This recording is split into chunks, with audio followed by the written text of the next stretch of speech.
오늘의 헤드라인입니다. 부실 인증이라는 비판을 받은 식품안전관리기준 해썹에 대해 식약처가 관리를 강화하기로 했습니다. 이에 따라 7월부터는 한 번이라도 기준을 어기면 즉시 인증을 취소하는 원스트라이크 아웃제가 시행됩니다. 아직 걸음마 단계인 국내 핀테크 산업을 육성하기 위해 정부가 본격적으로 나섰습니다. 이에 따라 애플리케이션 하나만 설치하면 모든 은행 업무를 볼 수 있는 공동결제 시스템이 올해 안에 구축될 전망입니다. 사람도 동물들처럼 나침반 없이 북쪽을 찾아낼 수 있다는 연구 결과가 나왔습니다. 감각기관이 지구 자기장을 본능적으로 느낄 수 있다는 건데 자세한 내용 취재기자와 함께 짚어봅니다.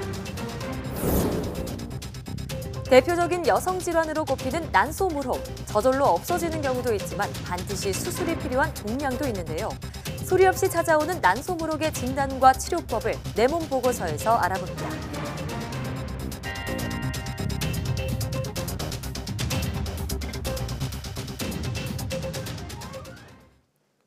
여러분 안녕하십니까? 사이언스 투데이입니다. 금강과 영산강 보호 처리가 지역 주민의 반발로 시작부터 진통을 겪고 있습니다. 처음 열린 설명회가 주민들의 거부로 무산됐습니다. 황선욱 기자가 보도합니다. 물태지로 공중은 철거 결사 안 된다! 안 된다! 부분 해체 결정이 난 공주보 사업소 앞입니다. 주민 수백 명이 해체 결정에 항의하는 시위를 벌이고 있습니다. 첫 민관협의회가 마련됐지만 주민 대표들이 항의 발언만 하고 퇴장하는 바람에 회의는 열리지도 못했습니다. 오염됐을 때 내보내고 다시 가져왔다 잘 쓰고 이렇게 합리적으로 쓸 생각을 하지 않고 무조건 돌을 헐어서 내보내겠다는 정부의 발상은 이해를 할 수 없습니다. 가장 큰 반발 이유는 역시 물 이용 문제입니다. 볼을 해체할 경우 수위가 4~5m가량 낮아져 농업용수 공급에 큰 지장이 있을 것으로 농민들은 우려하고 있습니다.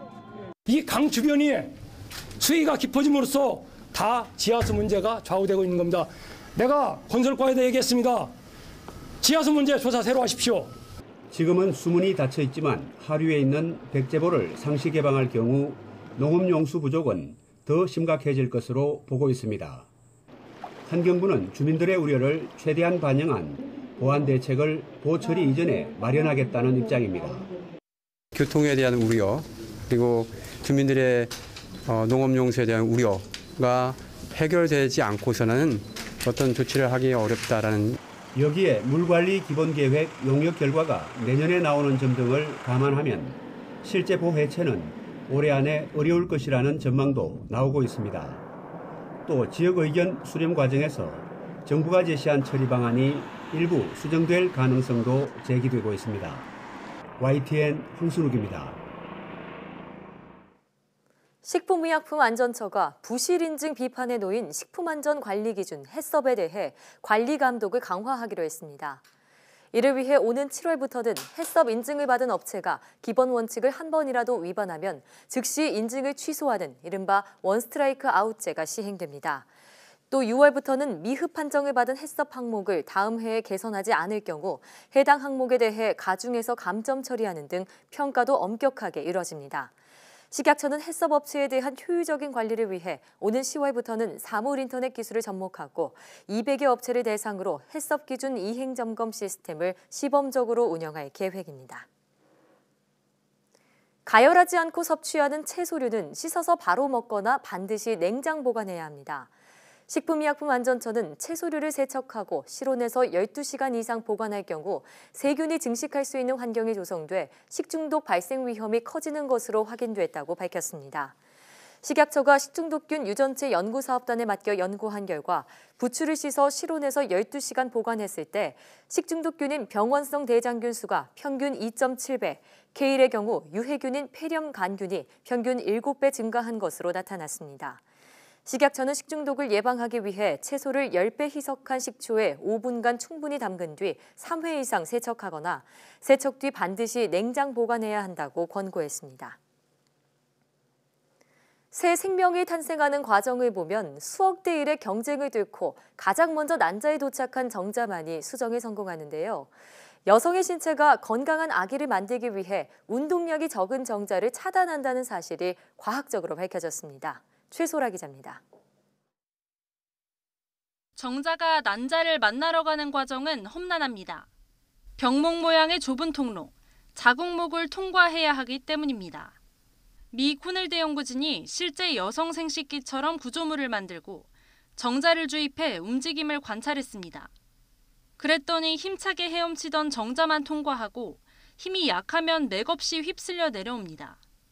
연구진은 운동량이 일정 수준에 미달하는 정자들은 자궁목 주변을 맴돌 뿐 통과하지 못하는 것을 확인했습니다. 또 이런 구조가 여성이 건강한 정자를 선호하도록 진화한 것으로 추정했습니다. 여기에다 결혼 연령까지 높아지면서 최근 남성으로 인한 불임이 크게 늘고 있는 것으로 나타났습니다. 2017년 한 해 동안 난임으로 병원을 찾은 남성은 모두 6만 2천여 명. 이 가운데 대부분이 정자 수가 적거나 운동성이 작은 정자 건강이 부실한 경우였습니다. 전문가들은 정자 운동성이 신체 상태와 거의 비례한다며 전반적인 건강 관리의 중요성을 강조했습니다. 정자 건강을 위해서는 이제 전신 상태가 또 매우 중요하기 때문에 가능하면은 이제 금연을 하도록 하고 그다음에 절주를 하고 규칙적인 식습관이나 운동 같은 것들을 통해서 그렇게 해주는 것들이 결국 고안에 좋은 영향을 미쳐서 정자의 건강에도 좋은 영향을 줄 수가 있기 때문에. 연구진은 이번 연구를 바탕으로 정자 건강 문제로 불임을 겪는 남성을 위한 새로운 치료법이 나올 수 있다고 설명했습니다. YTN 사이언스 최소라입니다. 검정콩잎 추출물이 비만 예방과 고혈당 개선 등에 효과가 있다는 연구 결과가 나왔습니다. 한국생명공학연구원 정태숙 박사팀은 검정콩잎 추출물이 체중 감소는 물론 혈중 포도당과 인슐린, 중성지방을 낮추는 데도 효과가 있는 것으로 나타났다고 밝혔습니다. 연구팀은 비만과 고혈당을 유발한 생쥐에게 12주 동안 사료와 검정콩잎 추출물을 함께 먹인 결과 정상 생쥐의 1.5배였던 몸무게가 1.2배 수준으로 감소하는 것을 확인했습니다. 또 검정콩잎 추출물을 먹은 생쥐는 혈당이 떨어지고 지방간도 개선되는 것으로 나타났습니다. 이는 검정콩잎 추출물이 체내 지방산 조절 호르몬인 아디포넥틴의 발현을 증가시켜 지방 합성을 억제하고 인슐린 저항성을 높였기 때문이라고 연구팀은 설명했습니다. 임신 중 엄마가 담배를 피우면 태어난 아이에게 ADHD, 주의력 결핍 과잉 행동장애가 나타날 가능성이 크다는 연구 결과가 나왔습니다. 미 컬럼비아대 의대 연구팀은 ADHD 진단을 받은 아이와 정상 아이를 출산한 여성 각각 1000여 명의 자료를 분석한 결과 이렇게 나타났다고 밝혔습니다. 연구 결과 ADHD 아이를 출산한 여성은 임신 초기 혈액 검사에서 니코틴 대사 산물인 코티닌의 혈중 수치가 일반 여성의 2배 이상으로 나타났습니다. 또 코티닌 수치가 가장 높은 그룹의 여성은 가장 낮은 그룹보다 아이들의 ADHD 발생률이 3배 이상 높은 것으로 조사됐습니다. 연구팀은 임신 중 엄마의 흡연이 아이의 ADHD 발병에 어떻게 영향을 주는지는 확실히 알 수 없지만 니코틴이 태반을 통해 태아에게 전달된다는 것은 확실한 사실이라고 설명했습니다.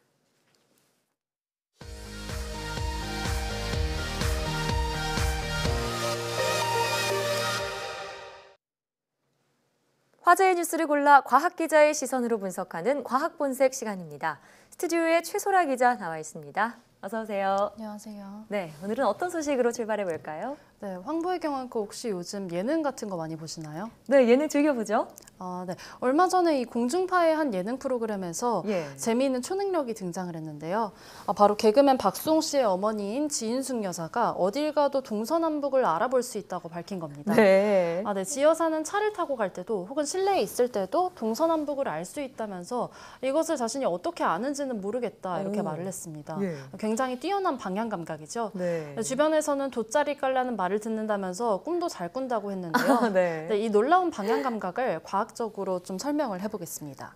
네. 이런 걸 보고 육감이라고 하는 것 같은데, 근데 이걸 과학적으로 설명해 주신다고요? 네, 그렇습니다. 이런 감각을 지칭하는 이 과학적인 용어가 있습니다. 바로 자기감각, 즉 지구 자기장을 감지하는 능력인데요. 예. 지구는 형성 초기부터 하나의 자석처럼 자기장을 형성하고 있습니다.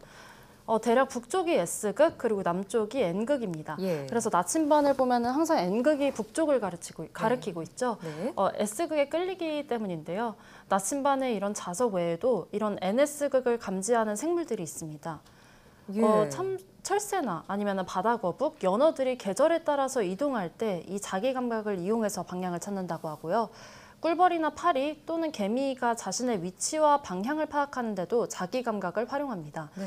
또 바퀴벌레나 도마뱀 그리고 일부 세균들이 자기장을 느껴서 이 신체를 특정 방향으로 향할 수 있도록 하는 것으로 알려졌습니다.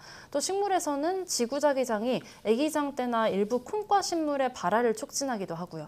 이렇게 해서 총 한 50여 종의 생명체가 이 자기장을 감지할 수 있는 것으로 알려졌습니다. 네, 사실 동물들은 그렇게 놀라운 건 아닌 것 같아요. 동물들은 그럴 수 있을 것 같은데 사람도 자기 감각을 갖고 있나요? 네, 그렇습니다. 최근에 사람도 자기 감각이 있다는 것이 국내 연구진에 의해서 밝혀졌는데요. 네. 인간의 자기 감각에 대한 연구는 사실 많지가 않습니다. 세계적으로 드물기 때문에 이번 연구가 더 흥미로운 건데요. 네. 먼저 50년 전에 1980년대 맨체스터 대학에서 인간 자기 감각에 대한 연구가 있었습니다.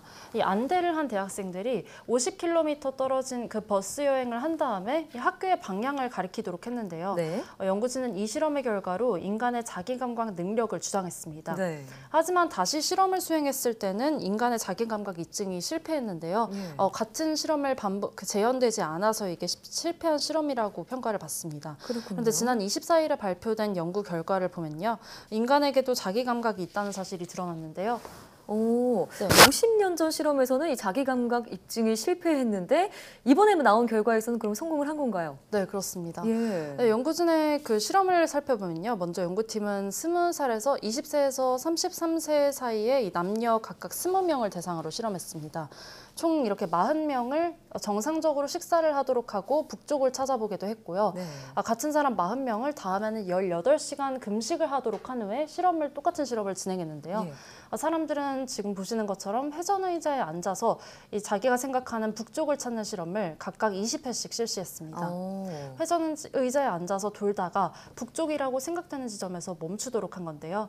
이때 두 눈을 감고 또 귀마개를 착용해서 다른 오감으로는 방향을 알 수 없도록 했다고 합니다. 예. 금식을 하는 설정을 이 연구진이 넣은 거는요. 어두운 곳에서 청각이 민감해지는 것처럼 금식하면은 감각에 민감해질 것이라고 추정했기 때문입니다. 네, 일단 40명을 대상으로 이 실험을 진행했는데 어떻게 됐나요? 네, 일단 정상적으로 식사를 한 그룹에서는요. 남녀 모두 북쪽 방향을 찾을 수 없었다고 합니다. 예.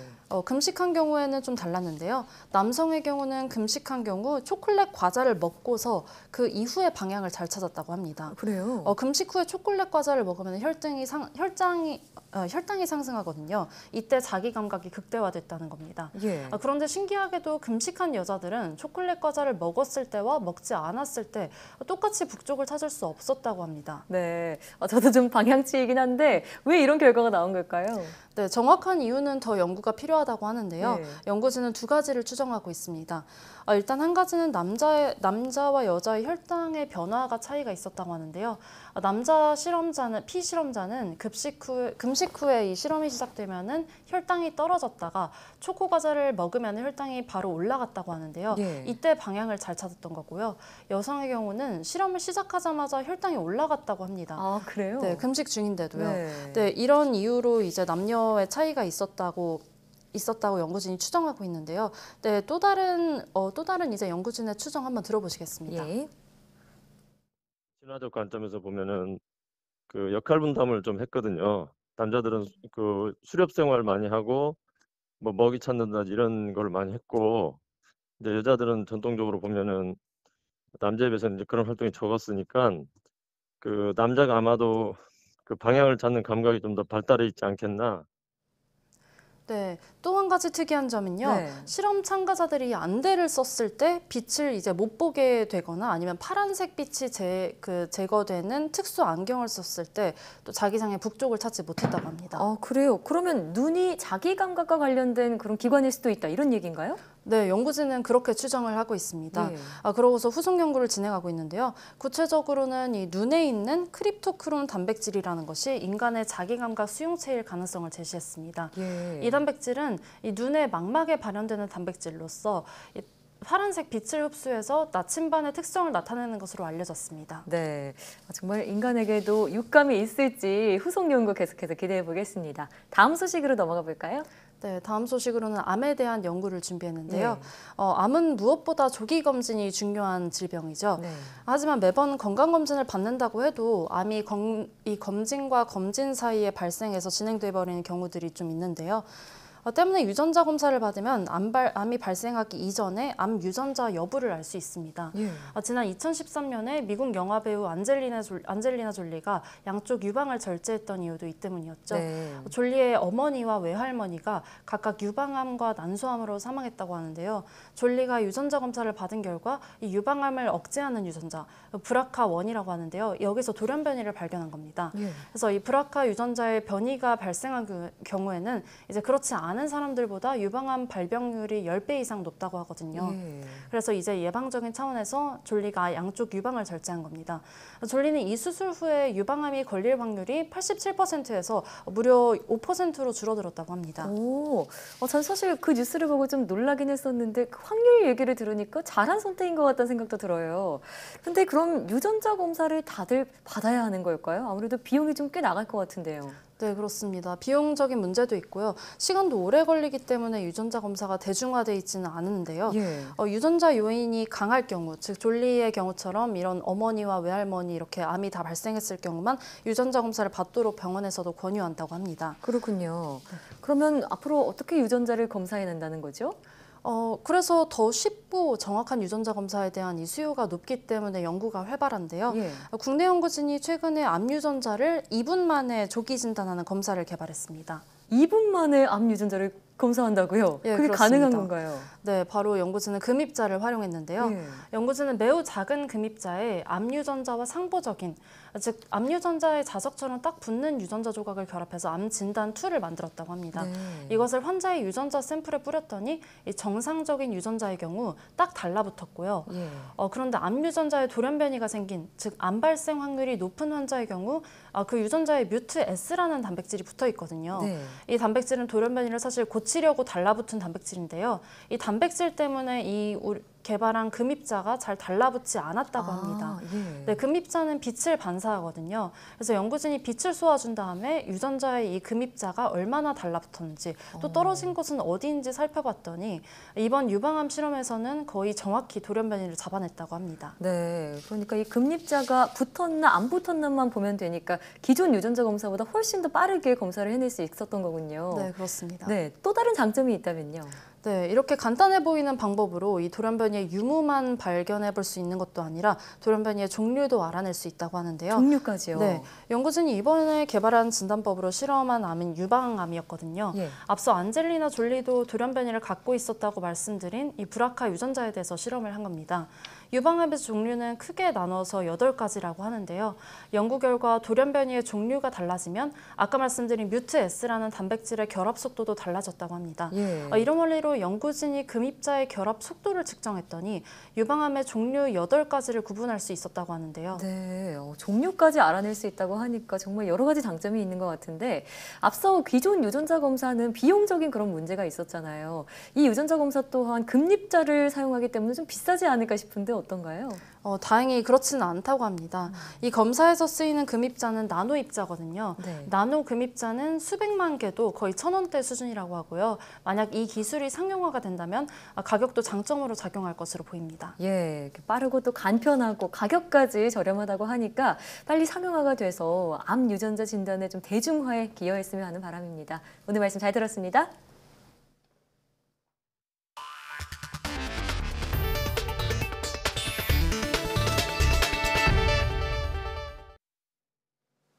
요즘 로션이나 향수 대신 간편하게 뿌려서 쓰는 바디 미스트를 쓰는 분들 꽤 있는데요. 시중에서 팔리는 일부 제품들이 알레르기 유발 물질을 향료로 쓰고 있어 주의가 필요해 보입니다. 보도에 신윤정 기자입니다. 샤워 후에 얼굴이나 몸에 직접 뿌리는 화장품인 바디 미스트. 피부에 수분을 공급하고 은은한 향기도 낼 수 있어 젊은 층에서 많이 찾습니다. 샤워하고 바디 스킨처럼 많이 쓰세요. 평소는 국소 부위만 뿌리는데 저거는 몸 전체에 뿌리셔도 돼요. 그런데 한국소비자원 조사 결과 백화점과 대형마트 등에서 팔리는 바디미스트 15개 가운데 4개에서 알레르기 유발 물질이 검출됐습니다. 해당 물질은 합성 착향료로 접촉성 피부염 등을 유발할 수 있어 유럽연합에서는 사용이 금지돼 있습니다. 우리나라에서도 바디미스트를 뿌렸다 눈을 다친 사례가 접수되는 등 위해성이 인정돼 사용 금지가 행정 예고됐지만 아직 시행되지는 않고 있습니다. 소비자원은 알레르기 유발 향료 사용 금지 규정을 조속히 시행하고 알레르기 주의 표시도 의무화해야 한다고 지적했습니다. 알레르기를 주의해야 된다는 그런 좀 문구를 의무적으로 표시할 수 있도록 하는 방안이 필요하지 않나 저희가 그렇게 판단이 됐습니다. 소비자가 명확하게 인지할 수 있도록 성분명만 적어놓으면 소비자는 뭔지 모르거든요. 또 화장품에 민감한 소비자는 제품을 살 때 알레르기 유발 성분이 포함됐는지를 꼼꼼히 확인할 것을 당부했습니다. YTN 신윤정입니다. 주민복지를 위해 공원이나 등산로에 설치된 야외 운동기구에 대한 안전관리가 강화됩니다.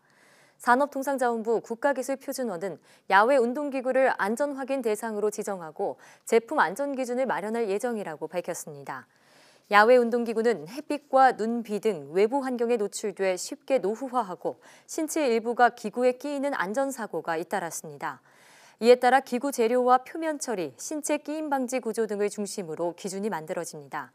또 제조업자나 수입업자는 제품 출고나 통관 전에 반드시 지정된 검사기관에서 안전 확인을 신고하고 제품에 KC 마크를 표시해야 합니다. 국토교통부는 경기도 화성시 자동차 안전연구원 주행시험장에 조성한 자율주행차 시험장 KCT를 시험장이 없어 기술 개발에 어려움을 겪는 대학과 중소기업에 다음 달부터 5월까지 무료로 개방한다고 밝혔습니다. 지난해 말 준공된 KCT는 36만 제곱미터 부지에 실제 도로 환경과 36종의 실험시설을 갖추고 있어 최적의 자율주행차 시험장으로 꼽히는 곳입니다. 국토부는 지난해까지 국내에서 임시운행 허가를 받고 일반 도로 등에서 시험 운행을 한 자율주행차는 60대, 시험 운행 거리는 71만 킬로미터에 달한다고 설명했습니다. 앞으로 애플리케이션 하나만 설치해도 모든 계좌 업무를 볼 수 있게 될 전망입니다. 은행권과 핀테크 사업자가 공동으로 이용하는 결제 시스템이 올해 안에 구축되는 건데요. 금융당국은 이를 통해 걸음마 단계인 핀테크 산업 육성에 본격적으로 나설 방침입니다. 조태현 기자입니다. 세계 금융의 중심지인 영국 런던. 지난 2014년 8월에는 핀테크 종합지원 계획을 발표하며 핀테크 생태계 구축에 집중해왔습니다. 길거리에서 공연하는 가수가 터치식 카드 결제기를 이용할 정도로 핀테크가 일상이 된 지 오래입니다. Busking is a legitimate profession, and therefore we have card readers too, just like in your coffee shop. 하지만 우리나라의 핀테크 산업은 아직 걸음마 단계에 불과한 상태입니다. 각종 규제와 폐쇄적 구조가 여전히 발목을 잡고 있기 때문입니다. 금융 소비자가 여러 금융회사의 계좌를 사용하려면 수많은 애플리케이션을 설치해야 할 정도입니다. 이런 불편을 해소하기 위해 금융당국이 팔을 걷어붙였습니다. 올해 안에 모든 은행권과 핀테크 결제 사업자가 공동으로 이용하는 결제 시스템을 구축하기로 한 겁니다. 시스템이 만들어지면 애플리케이션 한 개만 설치해도 모든 은행 업무를 볼 수 있게 됩니다. 수수료도 지금의 10분의 1 수준까지 낮춘다는 방침입니다. 기존 질서에 도전하는 핀테크 기업은 금융권의 파이를 나누는 대상이 아니라 파이를 키워줄 우리 금융의 미래입니다. 또 3분기까지 핀테크 기업이 이를 이용해 결제 서비스를 제공하는 지급지시 서비스업의 법적 근거를 만들기로 했습니다. 이와 함께 삼성페이와 네이버페이, 토스 등 간편 결제 플랫폼에 후불 결제와 교통카드 기능을 탑재하고 충전 한도도 현재 200만 원에서 500만 원까지 확대하는 방안을 추진할 예정입니다. YTN 조태현입니다. 환경부 국립생물자원관은 국내에서 확인된 자생생물 종수가 지난해 12월 말 기준으로 5만 827종으로 집계됐다고 밝혔습니다. 우리나라 자생생물 목록은 1996년 환경부에서 국내 생물종 문헌조사 연구를 통해 처음으로 2만 8,462종을 집계한 이래 22년 만에 2배 가까이 증가해 5만 종을 넘어섰습니다. 1994년 한국생태학회 논문에 따르면 한반도 생물종 수는 약 10만 종으로 추정됐습니다.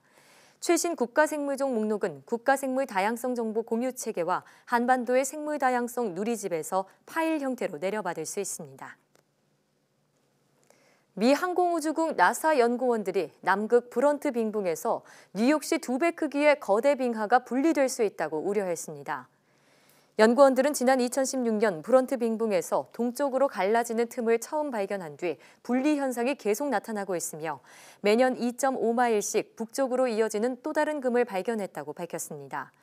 두 개의 금이 교차하게 되면 660제곱마일가량의 빙산이 빙붕에서 떨어져 나갈 것이라고 연구원들은 경고했습니다. 이는 아주 이례적인 현상이며 앞으로 남극에서 연구와 탐험을 진행하는 과학자들의 안전을 위협할 수 있다고 연구원들은 우려했습니다.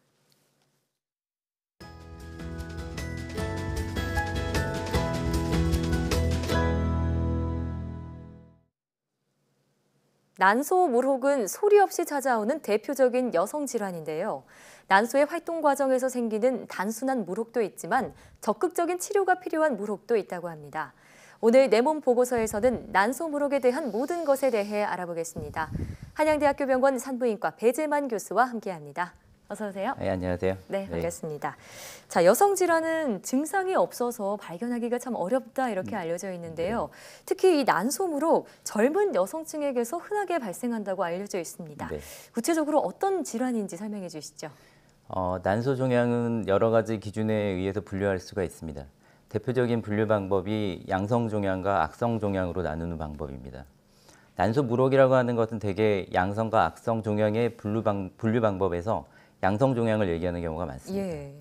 양성 종양은 대개 종양 안에 물이 차 있어서 주머니처럼 생겼다고 해서 낭종이라는 표현을 많이 씁니다. 양성 종양 중에서 발생 기전에 따라서 또 기능성 무혹과 비기능성 무혹으로 나누는데요.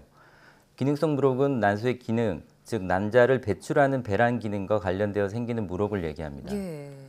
초음파 사진을 보면서 좀 말씀을 드리도록 하겠습니다. 네.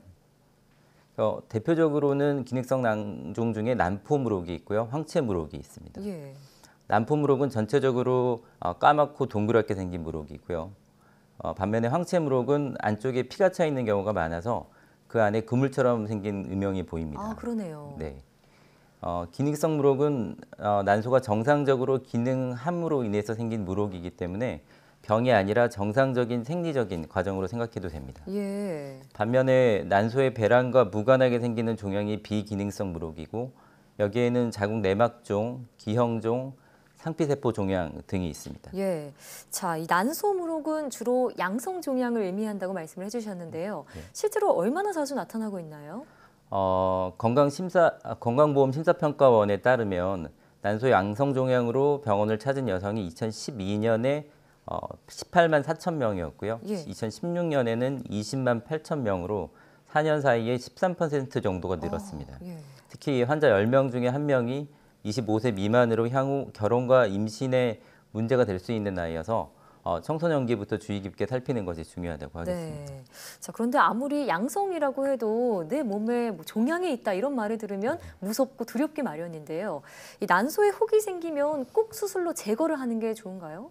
아닙니다. 기능성 낭종의 경우에는 수술이 필요가 없고요. 예. 대부분의 경우는 증상이 없고 수주 이내에 소실이 되기 때문에 한두 달 후에 추적 초음파 검사를 해서 무혹이 사라지는지만 확인을 하시면 됩니다. 자연적으로 소실이 되나 봐요. 네, 맞습니다. 예. 하지만 기능성 무혹이라고 해도 난소가 꼬이거나 파열이 되는 경우에는 급성 통증이 생길 수가 있고 이런 경우에는 응급수술이 필요할 수가 있습니다. 예. 반면에 저절로 없어지지 않는 양성 종양의 경우는 수술이 필요한 경우가 많습니다. 예. 자, 기능성 무혹은 저절로 사라질 경우에는 수술이 필요 없다고 하셨는데 그러면 비기능성 무혹 같은 경우에는 수술로 제거를 해야 하는 건가요? 네, 맞습니다. 그렇군요. 네. 그럼 이 비기능성 무혹에도 여러 가지 종류가 있다고 하셨는데 각각 설명해 주신다면요. 네. 제일 흔히 발견되는 것만 말씀을 드리면 아까 말씀드렸던 기형종, 자궁 내막종, 상피세포 종양 같은 종류들이 있습니다. 예. 초음파 소견을 간단히 살펴보면 다음과 같고요.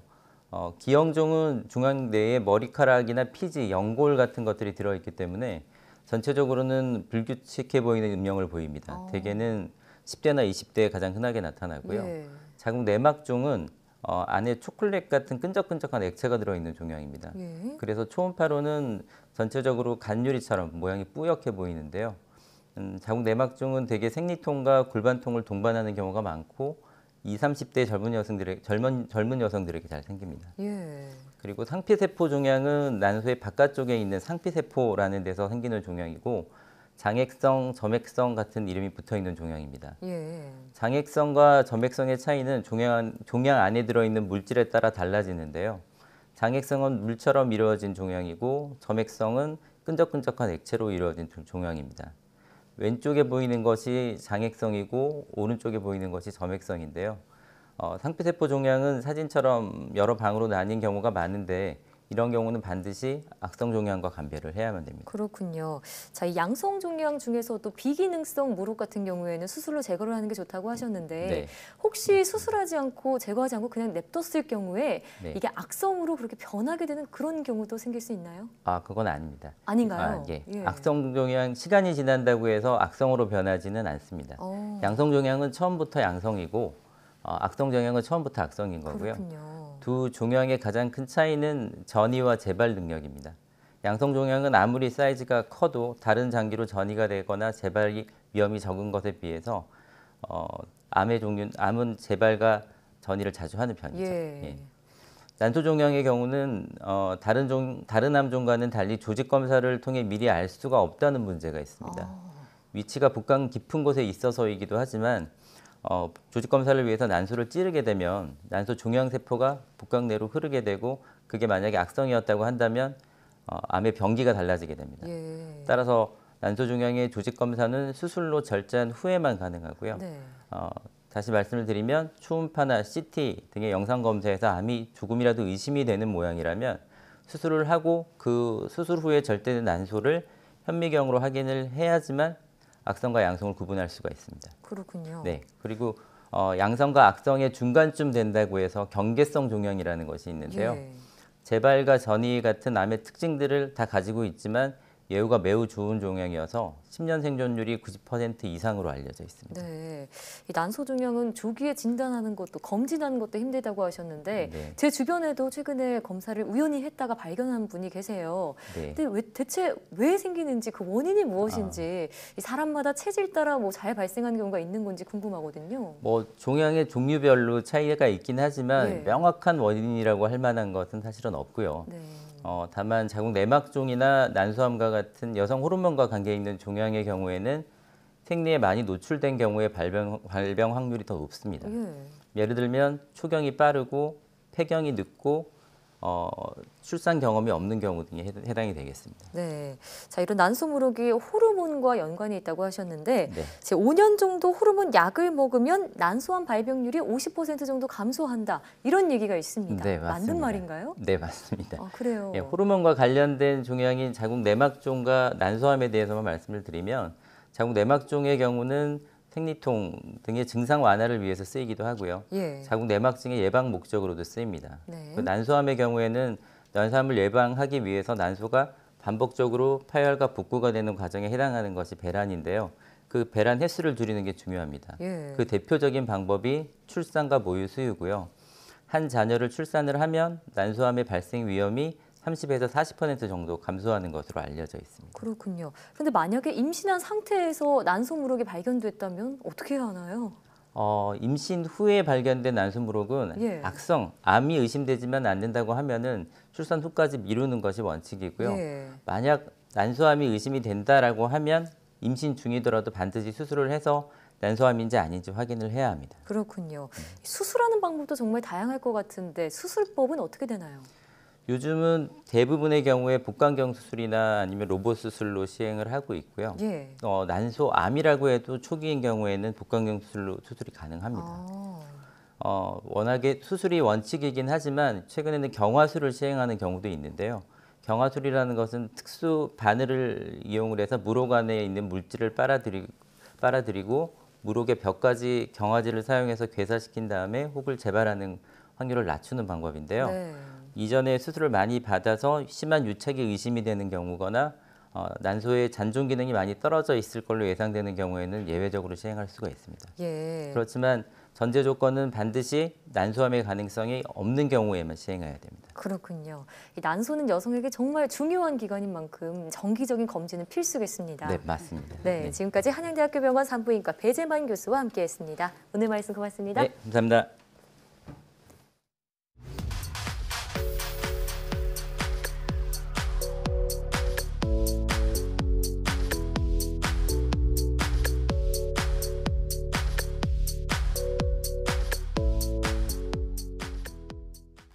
난소암은 조기 진단과 빠른 치료가 필수입니다. 따라서 여성이라면 1년에 한 번 정도, 난소암 고위험군이라면 6개월마다 정기 검진을 받는 게 좋은데요. 난소암 고위험군은 난소암 가족력이 있는 경우나 출산 경험이 없는 미혼 여성, 12살 이전에 투병을 시작한 여성 등에 속합니다. 난소암의 예방을 위해선 고지방, 고단백 음식 위주의 식생활을 피하고 채소 중심의 식사를 하는 게 도움이 된다고 하네요.